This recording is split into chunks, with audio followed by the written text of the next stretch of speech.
जापानी एउटा कथा छ, जहाँ सूर्य र चन्द्रमा माया गर्थे, तर कहिल्यै भेट्न सकेनन्। समयले उनीहरूलाई टाढा राख्यो। तिमीले यो कथा सुनाएपछि मेरो मनमा एउटा भावना आयो।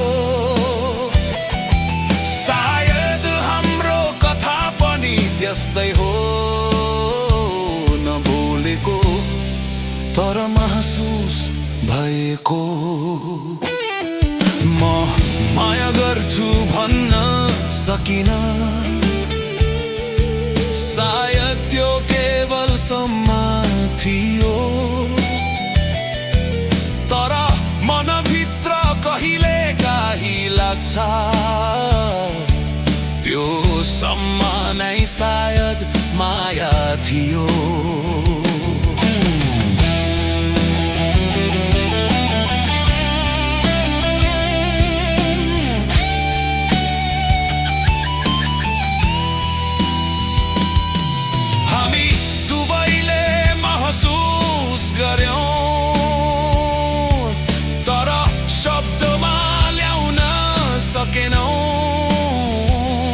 आज पनि त्यो भावना मनभित्रै बाँचेको छ।